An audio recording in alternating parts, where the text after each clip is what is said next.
성령 하나님, 이 시간도 우리를 감동하여 주옵시고 또 우리에게 필요한 말씀으로 또 능력의 말씀으로 위로의 말씀으로 채워주시옵소서. 예수님의 이름으로 기도합니다. 아멘. 광고 시간에도 언급했다시피 우리 안현모 형제와 안젤라 결혼식에 다녀왔습니다. 사실 처음으로 하는 주례라서 많이 긴장도 됐었고 또 영어도 또 한글도 같이 섞어서 진행해야 됐기 때문에 무척 긴장이 됐습니다만은 또 미국 사람들은 리허설이라는 것을 해서 다행히 실수를 줄일 수가 있었습니다. 아무튼 리허설을 끝나고 신부집에서 이제 저녁 파티에 참석을 했습니다. 가다 보니까 참 미국이 굉장히 시골이구나, 이렇게 시골도 있구나라는 것을 이제 처음 생각해 봤었어요. 레이클랜드가 굉장히 큰 도시라는 것을 깨달았습니다. 굉장히 조그만 산골 동네다 보니까 한동안 한 10여 년 전에 인기가 있었던 어느 산골 소녀의 사랑 이야기라는 노래가 있었었는데 그 노래가 생각이 나더라고요. 그래서 이제 결혼식 당일날은 스톰이 온다고 해서 걱정을 했습니다. 야외 결혼식을 준비를 해놨기 때문에 다행히 야외에서 결혼식이 끝나고 사진 다 찍고 나니까 비가 내리기 시작했고 저는 또 비행기를 타고 와야 됐기 때문에 또 빨리 이렇게 왔습니다. 그래서 이제 스톰이 너무 세게 와가지고 비행기가 전체로 딜레이 되는 바람에 걱정을 많이 했었습니다. 그래서 워싱턴 공항에서 갈아타는데 뭐 달려서 난리가 났었죠. 그래서 겨우겨우 탔는데 또 비행기에 무슨 일이 생겨서 1시간 연착을 해가지고 여기 이제 1시 반에 도착을 했습니다. 아무튼 되게 늦게 도착하면서 여러 가지 이제 그 결혼식을 생각해 보다 보니까 이제 결혼식에서는 그 서로 평생 동안 사랑하겠다라고 하는 그 공적인 선포지 않습니까? 하나님 앞에서 사람 앞에서 그렇게 이제 공적인 선포식도 중요하지만 또 결혼에 참석하는 사람들에게는 결혼식 끝나고 파티하는 것도 매우 중요합니다. 모든 잔치에는 늘 마지막 파티가 굉장히 중요하죠. 그래서 결혼을 준비하는 사람들에게 있어서는 서로 신랑과 신부 예식을 잘 치르는 것도 중요하지만 사실 그 끝나고 나서 파티들까지 잘 마무리돼야 이제 행사를 잘 준비하는 것이 되지 않습니까? 그래서 이렇게 결혼이라는 것, 큰 사랑의 선포식도 중요하지만 거기에 난 많은 사람들이 함께 모여서 자리하는 그 파티도 매우 중요하다. 이런 것들을 다시 한번 생각해 보았습니다. 오늘 성경에서도 보면은 그런 그 파티가 매우 중요함을 또 우리에게 알려주고 있습니다. 오늘은 예수님께서 갈릴리 가나에서 결혼 잔치식에 일으켰던 그 기적에 대해서 말씀을 묵상하려고 합니다. 오늘 본문 말씀은 기적에 참된 의미와 예배 그리고 영성에 대해서 우리에게 매우 중요한 통찰력을 주고 있기 때문에 그렇습니다. 우리가 이 요한복음을 읽을 때 여러분들에게 종종 말씀드리지만은 요한복음을 묵상할 때는 늘 사건도 중요하지만 사건을 통해서 갖고 있는 상징적인 의미가 있어요. 요한복음은 그런 의미들이 사건들마다 좀 담고 있습니다. 특별히 갈릴리 가나 혼인잔치에는 그런 그 상징적 의미들이 잘 함축되어져 있는 사건이라고 볼 수가 있어요. 그래서 우리는 그 상징적인 의미들을 살펴보면서 오늘 우리에게 주어진 교훈들을 몇 가지 살펴보려고 합니다. 오늘 나누게 될 본문 말씀도 원래는 예수님의 그 기적에 초점이 맞추어진 것 같지만 그러나 그 상징적 의미를 잘 들여다보면 예수님이 어떤 분인지, 우리가 드려야 될 예배가 무엇인지, 또 우리가 어떻게 하나님께 나가야 되는지를 잘 설명해 주고 있습니다. 하나님께서 우리의 삶 가운데 뭘 회복시켜 주시기를 원하는지 이 말씀을 통해 좀 살펴보게 되기를 원합니다. 사실 오늘 본문 말씀은 갈릴리 가나 혼인잔치에 예수님과 예수님의 제자들이 초대받았다는 사실에서 출발합니다. 갈릴리 가나는 나사렛과 아주 가까운 곳에 위치한 시골 마을이었습니다. 여기도 역시 시골이었습니다. 유대인들은 이름을 아주 중요하신 사람들입니다. 그런데 구체적인 이름이 언급되지 않습니다. 누구의 결혼식에 참여했는지를 모릅니다. 그 말은 예수님께서 참석했던 사람들은 아주 평범한 사람이었음을 의미합니다. 그러니까 특별하게 유명하지 않는, 사회적인 명성을 갖고 있지 않는 그런 평범한 사람들의 결혼식에 예수님께서 초대를 받은 것입니다. 그런데 아마 이 어떤 학자들은 그러지만 이 평범한 사람이었는데 예수님의 먼 친척이었을 가능성도 있다. 왜냐하면 마리아가 그 행사를 상당히 깊이 관여하고 있는 것을 볼 수 있지 않습니까? 포도주가 떨어졌을 때, 그 포도주가 떨어졌을 때 잔치의 곤란한 문제를 말하는 사람이 마리아였기 때문에 그래요. 그래서 아마 마리아와 관련된 좀 먼 친척 중에서 평범한 예수님의 일가 친척이 아니었을까 이렇게 생각해 보기도 합니다. 아무튼 이 결혼 잔치에서 예수님의 어머니 마리아가 상당히 중요한 역할을 차지하고 있었고 아마 뭔가 특별한 일들을 감당하고 있었던 것 같습니다. 사실 당시 이곳의 혼인 잔치는요, 뭐 요즘과 달리 길게 혼인 잔치를 했습니다.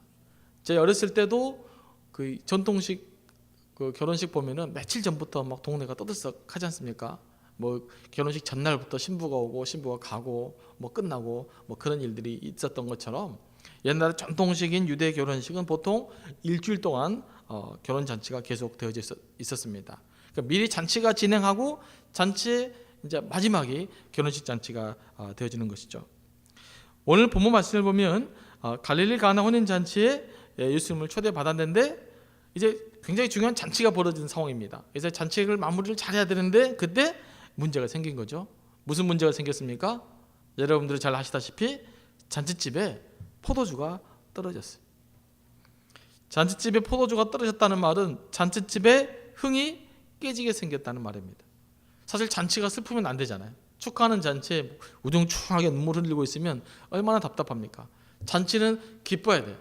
즐거워야 되고 흥이 있어야 돼요. 그런데 그 갈릴리 가나 혼인 잔치에 포도주가 다 떨어져 가고 있었습니다.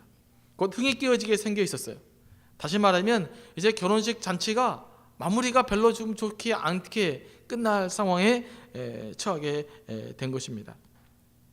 사실 지금도 그렇지만 당시 팔레스틴 지역에 있어서 이 결혼식 접대하는 거, 파티하는 것은 매우 성스러운 의무였기 때문에 아주 정성껏 준비했습니다.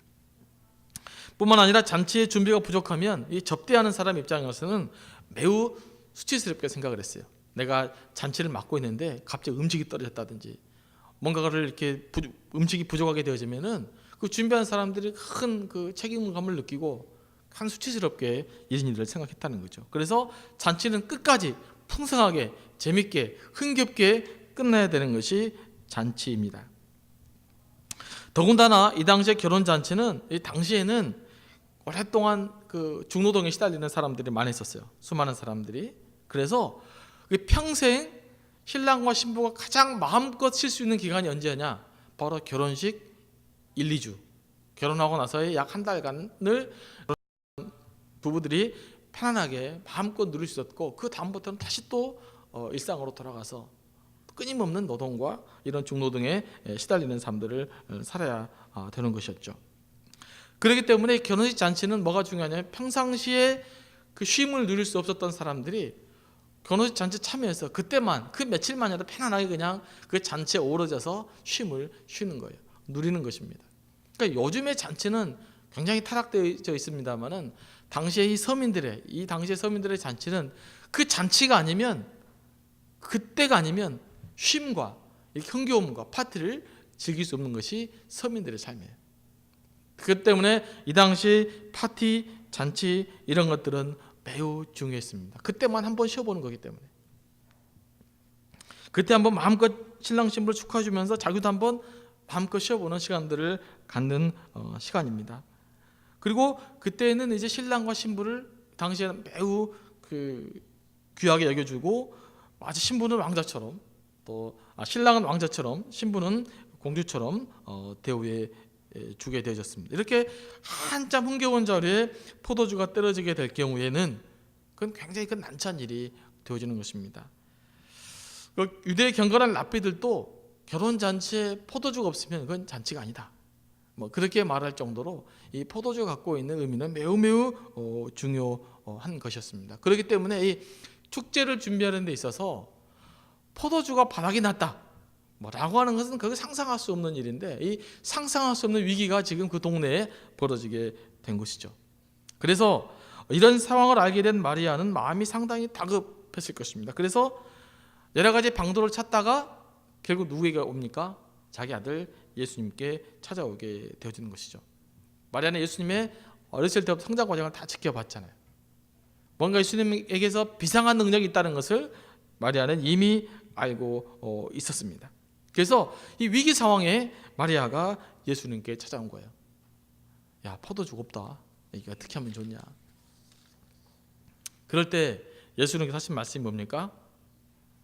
좀 말씀도 잘 해주시면 좋은데 가끔 예수님이 썰렁하셔요. 여자여, 그것이 나와 무슨 상관입니까? 이렇게 말했습니다. 이 말은 한국어로 보면은 아주 버릇없는 말처럼 느껴지지만 실제로는 그렇지 않죠. 여기서 여자여라는 말은 실은 이제 레이디라는 원어로 보면은 그런 존중을 나타내는 말이라고 합니다. 아주 말하면 격식을 차려서 말하고 있는 것이죠. 여자여, 왜 그것을 제게 부탁하십니까? 라고 했을 때 예수님은 아들과 어머니로서 만나는 것이 아니라 결혼식 파티를 주관하는 그 분하고 초대받은 한 사람으로서 만나는 거예요. 이제 공적인 대화를 나누게 되어진 것입니다. 그래서 왜 그것을 제게 부탁하고 있습니까? 이렇게 이야기를 하고 있는 것이죠. 그러면서 예수께서 한 가지 힌트를 주는 말씀을 딱 남겨줍니다. 아직 제 때가 이르지 않았습니다. 참 곤란한 말입니다. 이게 안 해주겠다는 말도 아니고 해주겠다는 말도 아니고 못하겠다는 말도 아니고 뭐 잘 해보겠다는 것도 아니고, 여자 왜 그걸 내게 부탁하십니까? 거기서 끝났으면 고민이 될 텐데 아직 내 때가 이르지 않았습니다. 이 말은 뭐죠? 만약 내 때가 이른다면 기적을 베풀 수도 있을 것입니다. 그러나 아직은 기다려야 됩니다 라고 이야기합니다. 이때에 마리아의 태도가 매우 중요합니다. 하인들에게 이야기하잖아요. 야, 항아리 앞에 꼭 서 있어라. 예수께서 뭔가 너에게 말하면 묻지 말고 그대로 순종해라. 이렇게 이야기하고 있습니다. 여러분, 가끔씩 우리가 하나님께 기도하고 우리의 문제를 주님께 갖고 나아갈 때도요, 이런 상황이 있을 수가 있어요. 하나님께서 대답을 안 해주시는 거예요. 예수도 아니고 너도 아니고 그냥 기다리라고 할 때, 그때 우리의 자세가 뭔가? 그래, 믿음으로 구해라, 내가 주마. 그럼 쉽잖아요. 이거 아니야, 그래도 쉽잖아요. 그런데 예수도 없고 너도 없고 제 때가 이르지 않았습니다. 만약에 그렇게 예수님께서 말씀하신다면 여러분 어떻게 행동하겠습니까? 그럼에도 불구하고 예수님에 대한 기대를 포기하지 않고 하인들을 준비시켰을 때 기적이 일어나게 되어지는 것입니다. 가끔씩 우리가 신앙생활을 하다 보면 정말로 예수도 아닌 너도 아닌 그런 어정쩡한 상태에 우리가 직면할 때가 있습니다. 하나님이 그렇게 기도해도 응답해 주지 않을 것 같은 상황에 처할 때도 있습니다. 그러나 그럴 때 우리가 가져야 될 자세는 뭐냐면 마리아처럼 그럼에도 불구하고 예수님에 대한 기대를 포기하지 아니하고 기다리는 것입니다. 그러면 하나님의 역사가 일어나게 되어져 있는 것이죠. 많은 사람들이 이런 어정쩡한 태도를 싫어합니다. 그런데 이런 어정쩡한 태도 가운데 진정한 영성이 발휘될 수 있는 거예요. 답이 분명하면 쉽잖아요. 여러분, 하나님 믿고 응답받고 응답받는 능력 갖고 살아가는 건 그건 그렇게 어려운 일이 아닙니다. 그건 신나는 신앙생활일 것입니다. 그건 우리에게 인내와 어떤 영성을 요구하지 않아도 됩니다. 그러나 여전히 필요한 상황이 있음에도 불구하고 뭔가 명확하지 않는 대답 가운데 여러분들이 살아가야 될 때, 바로 그럴 때 영성이 필요한 거예요. 바로 그럴 때 우리가 정확한 믿음을 가지고 있느냐 없느냐가 중요한 것입니다. 그럼에도 불구하고 예수님을 기대할 수 있느냐 없느냐가 매우 중요하다는 사실들 여러분 기억할 수 있게 되기를 바랍니다. 예수님에 대한 기대를 끝까지 포기하지 않을 때 하나님의 기적과도 은혜의 역사가 여러분의 삶 가운데 나타나게 된다는 사실들을 다시 한번 기억할 수 있게 되기를 원합니다. 저는 이 사건을 통해서 예수님이 어떤 분이신가 다시 한번 생각해 보았습니다. 사실 오늘 일어났던 예수님의 기적은요, 어떤 대단한 곳에서 일어나는 것이 아닙니다. 그저 평범한 김 20개쯤 되는 사람, 그쯤 되는 사람의 결혼식 장치에서부터 예수님의 첫 번째 기적이 시작되어졌다는 사실입니다. 예수님의 기적은 대단한 영향력을 끼치는 장소나 그 사람들에게서 최초로 시작되는 것이 아니라 아무도 모르는 그저 평범한 삶의 현장 가운데 있었던 그 잔치, 그 잔치를 소중하게 여기는 예수님의 마음에서부터 기적이 일어났다는 사실들을 여러분 기억할 수 있게 되기를 원합니다. 예수님의 기적은 정말 평범한 사람들의 일상적인 기쁨을 유지시키는 것이었어요. 그래서 오늘 예수께서 우리에게 관심을 갖는 것입니다. 잔치를 담당하는 사람들의 명예를 지켜주시는 것이었습니다. 그리고 평범한 사람들의 기쁨을 지속시켜주는 것이었습니다. 이 사건이 예수님께서 일으키신 첫 번째 기적이었습니다. 우리가 기적이라고 말할 때 우리는 흔히 우리의 상식과 일상성을 깨뜨리는 것을 기적이라고 생각합니다. 그래서 우리 삶 가운데 하나님의 기적이 임하면 무슨 대단한 일이 일어나야지 기적이라고 생각합니다. 그러나 오늘 갈릴리 가나안에서 일으켰던 이 기적은 그 몇 사람만 아는, 예수님이 기적을 일으킨지 안 일으키는지도 몰랐던, 그러나 그 한 신랑과 신부의 이 잔치를 가장 아름답게 마무리해 주기 위해서 베풀어졌던 기적이라는 사실을 여러분 기억할 수 있게 되기를 원합니다. 주님의 기적이 여러분 삶 가운데 임하시면 여러분의 삶 가운데 누리는 일상적인 삶의 기쁨, 일상적인 삶의 보람, 일상적인 삶의 의미가 회복될 줄로 믿습니다. 기적은 거기서부터 시작되어지는 것입니다.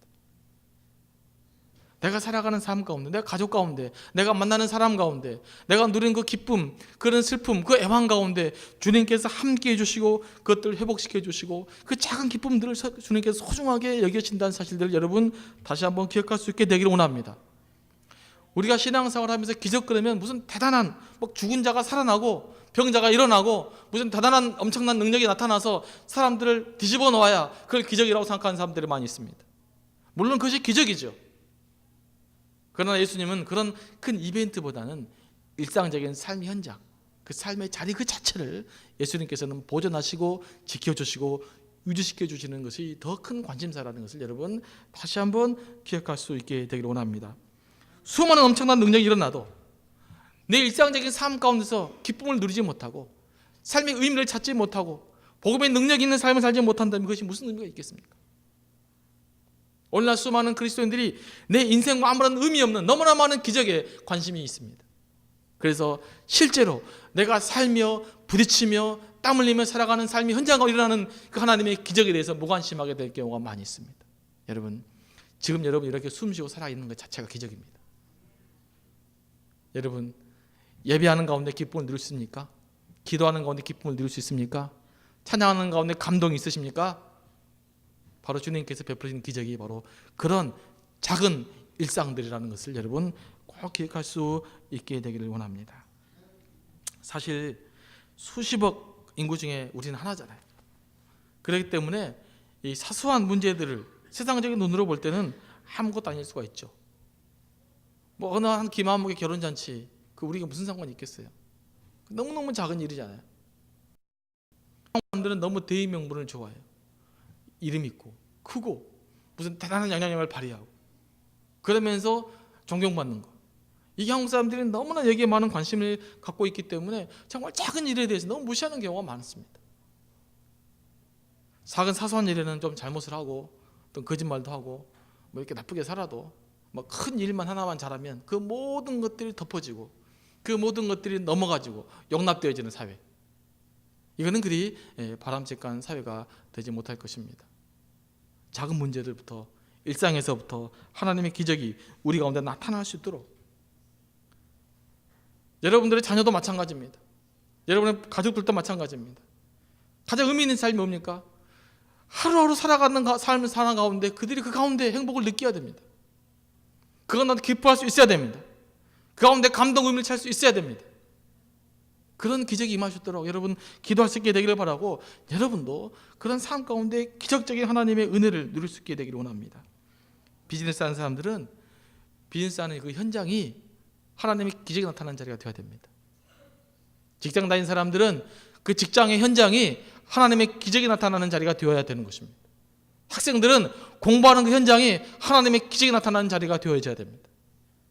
집에 일하는 사람들은 자기의 가정이 하나님의 기적이 나타나고 하나님의 기적을 체험하는 자리가 되어야 됩니다. 여기서부터 우리의 삶의 회복이, 신앙의 능력이 회복되기 때문에 그렇습니다. 많은 사람들이 예수님에 대해서 오해하고 있는 한 가지는 뭐냐면요, 예수님 마치 거룩하고 인자한 미소만 지으시고 좀 근엄하신 사람으로 생각하신 분이 있습니다. 그런데 성경을 복음서를 읽어보면 읽어볼수록 그런 근엄한 모습과 예수님의 모습은 매우 차이가 있다는 사실입니다. 예수님은 그런 근엄한 모습을 별로 보여주지 않았다고 하는 사실이에요. 이것이 바리새인과 예수님과의 갈등이었습니다. 바리새인들은 네가 선생인데 왜 행동이 그렇게 좀 그러냐, 좀 수준 높고 좀 고차원적으로 살아가지. 맨 옆에는 거지들이나 혼전 뭐 그냥 세상에 불황자들, 불량배 같은 놈들만 옆에가 있고, 그런데 네가 하나님이 나를 자꾸 이야기하면은 하나님 나 수준이 떨어진다. 좀 그런 것 좀 하지 마라. 이런 게 바리새인 예수님에 대한 요구였단 말이죠. 예수님은 그들 향해서 뭐라고 그러냐 이야기합니까? 덕사 새끼들아, 위선자들아, 그렇게 이야기하잖아요. 하나님이 우리에게 주고자 하는 본질적인 것이 뭐냐 말이죠. 근엄하게 산에 가서 그냥 인상 쓰고 이렇게 막 그렇게 살아가야 되는 것이냐, 아니면 일상적인 하루하루의 삶들을 소중하게 여기는 것이 더 중요한 것이냐. 예수님께서는 그 문제에 대해서 이야기하고 있는 거죠. 그래서 예수께서 의도적으로 스캔들을 만드셨어요. 의도적으로 문제거리를 만드셨어요. 예수님의 별명이 뭐였죠? 누가복음에 먹보요, 술꾼이요, 죄인과 세리의 친구다. 이게 예수님의 닉네임. 예수님의 주위에는 별별 좀 사람들끼리 모여 있었다. 예수님은 그런 사람들 왕초다. 뭐 그런 정도 이야기 아니겠어요? 그 이야기를 우리가 좀 더 잘 받아들여 본다면, 우리가 살아가야 될 것은 어떤 대의명분, 위대한 것, 작은 것, 그런 것이 아니라 내 작은 일상 속에 나타나는 하나님의 일들이 매우 중요하다는 사실들을 여러분 기억할 수 있게 되기를 원합니다. 우리 예배에 대해서 한번 이 말씀을 통해서 나누고자 한데요. 성경의 혼인잔치가 갖는 상징적인 의미는요, 그것이 하나님과 하나님의 백성과의 관계를 나타내고 있습니다. 하나님 우리의 신랑이고 우리는 하나님의 신부로 묘사되어져 있습니다. 그러면 혼인잔치는 우리가 드리는 예배를 상징적으로 의미하고 있습니다. 그럼 우리가 드리는 예배는 뭡니까? 우리가 드리는 예배는 잔치와 같아야 돼요. 여러분이 드리는 예배 가운데 하나님의 축제가 있어야 됩니다. 예배 끝나고 하나님의 기쁨과 이 축제의 기쁨이 회복되어지는 것입니다. 그래서 예배도 가장 기쁨과 이런 축복과 감동이 넘쳐날 수 있어야 됩니다. 예배 가운데 좀 신나게 예배할 수 있게 되기를 원합니다. 찬양도 신나게 하시고 기도도 깊이 하시고, 이 예배 가운데 이 잔치, 기쁨, 이런 것들이 회복되어져야 돼요. 일주일 동안 힘들게 살치잖아요. 그러면 주일날이라도 좀 이렇게 예배 가운데 기뻐하고 이렇게 행복하고 막 즐거워하고 이런 것들을 회복하면 나가야 되지 않겠습니까? 이게 진정한 영적인 예배의 의미라고 생각을 합니다. 물론 이 종교성 자체가 거룩함이 없으면 종교성이 유지될 수 없어요. 그래서 기본적으로 거룩함은 있어야 돼요. 그냥 뭐 예배 온다고 그래도 아무런 거룩함도 없이 긴장감도 없이 문 활짝 열고 옷 아무거나 입고 다니고, 그게 중요한 것이 아니에요. 그걸 의미하는 것이 아닙니다. 예배 올 때는 나름 잘 갖춰야 되고 하나님을 경외하는 마음으로 거룩한 마음으로 와야 되지만, 그러나 예배 가운데 실질적으로 그렇게 하나님께 거룩하게 우리 삶을 드리면 우리 삶 가운데 하나님의 기쁨과 하나님의 그 감동이 우리를 채워준다는 사실입니다. 그래서 예배 가운데 하나님 앞에 좀 더 정말 이 벌거벗은 마음으로 나올 수 있게 되기를 원합니다. 예수님께서 주는 그 이 기적 중에 하나를 통해서 우리가 한 가지 마지막으로 살펴볼 말씀은 뭐냐면요, 본문에 나오는 두세 통 드는 돌 항아리 용량은 약 70에서 120리터 정도의 항아리라고 합니다. 그러므로 6개 항아리의 용량은 약 420리터에서 720리터에 향합니다. 그러니까 어마어마한 큰 양이에요. 실은 이 포도주를 사실 그 중동 사람들은 그냥 마시는 것이 아니라 물과 포도주를 섞어서 먹습니다. 제가 이렇게 인도네시아 옛날에 2000년대 국제회의 때문에 한번 간 적이 있었는데, 인도네시아에서도 그렇게 마시더라고요. 조금하고 물을 많이 붓습니다. 얼음에다가 포도주 조금 넣고 물 넣고 해가지고 그걸 마셔요. 그러니까 요즘 사람들이 먹는 그렇게 그냥 포도주 먹고 막 술 취하고 그런 것보다는 이게 아마 음료 역할을 많이 한다고 볼 수 있습니다. 그렇기 때문에 이 정도의 양이면 그 동네 사람 전체가 먹고도 남을 양이에요. 예수님께서 한번 기적이 나타나기 시작하면 그것은 굉장히 풍성하게 나타나는 거예요. 우리가 기대할 수 있는 그 이상으로, 그 엄청난 풍성한 역사가로 예수님의 기적은 나타난다는 사실들을 여러분 기억할 수 있게 되기 원합니다. 여러분들이 세상적인 누리는 기쁨은 작은 거예요. 금방 끝나잖아요. 그런데 영적인 기쁨은요, 세상적인 것으로는 감당할 수 없는 기쁨이 영적인 기쁨이에요. 그래서 예수님께 목숨을 거는 것입니다. 세상적인 의미 있는 일 의미 있습니다. 그러나 그 영적인 의미는요, 그보다 훨씬 더 위대한, 엄청난 감당할 수 없는 큰 의미로 우리에게 다가오는 거예요. 이게 신앙적인 삶의 의미인 것입니다. 세상적인 의미, 세상적인 기쁨, 세상적인 쾌락, 그건 작은 거예요. 일시적인 거예요. 금방 끝나는 것입니다. 그러나 영적인 의미, 영적인 기쁨, 영적인 즐거움, 영적인 감동은 우리의 인생을 충분히 바치고도 남을 만큼 크게 우리에게 역사하신다는 사실을 여러분 기억할 수 있게 되기를 원합니다. 예수님과의 만남을 통해서 이 예배 가운데 이런 영적인 풍성한 은혜를 누릴 수 있게 되기를 원합니다. 또 이를 위해서 기도할 수 있게 되기를 원합니다. 영적인 삶이 여러분의 삶을 온전히 지배할 수 있게 되기를 원합니다. 예수님과 인격적으로 제대로 만나면 가능합니다. 일상을 축복해 예수님을 인격적으로 만나면 그것이 우리 삶 가운데 이루어지는 것입니다. 말씀을 정리하면 예수님께서 이 혼인잔치를 통해서 궁극적으로 회복시키고자 했던 것은 그 잔치에 참여한 모든 사람들과 신랑과 신부, 그 삶의 가정을 모아가기를 원하는 거예요. 그들이 행복하기를 원했던 것이죠. 그 작은 잔치가 아름답게 보존됨으로 인해서 그 무명의 신랑과 신부, 누군가는 이제 아직도 알려져 있지 않지만 그러나 그 일상의 삶들이 아름답게 행복하게 보존되기를 주님께서 원하셨다고 하는 사실입니다. 그렇다면 오늘 예수님께서 우리에게 원하는 것은 무엇일까요? 여러분의 삶 가운데, 여러분의 가정 가운데, 여러분의 비즈니스와 여러분 일 가운데 여러분의 삶이 행복하게 보존되기를 예수님께서는 원하신다고 하는 사실이에요. 그렇기 때문에 예수님께 기도할 수 있게 되기를 원합니다. 그러면 여러분의 삶을 지키기 원하는 하나님께서 여러분을 가장 행복한 삶으로 지키기 위해서 응답해 주실 것이고 여러분의 삶들을 이끌어 가 주실 것입니다. 기도하시겠습니다. 사랑의 하나님 아버지, 감사합니다. 오늘도 귀한 말씀으로 우리에게 인도해 주신 것을 감사합니다. 갈릴리 가나에 있었던 그 이름도 알려져 있지 않는 그 무명의 사람, 그 가정을, 그 신랑 신부를, 거기에 참여한 사람들을 기쁨을 유지시켜 주시고 또 그들을 행복하게 보존하기 위해서 기적을 베푸셨던 주님, 오늘 우리도 우리 삶 가운데 그런 주님의 은혜가 넘쳐날 수 있게 되기를 원합니다. 하나님 함께해 주옵시고 풍성한 은혜로 우리를 넉넉하게 채워 주시옵소서. 예수님의 이름으로 기도합니다. 아멘.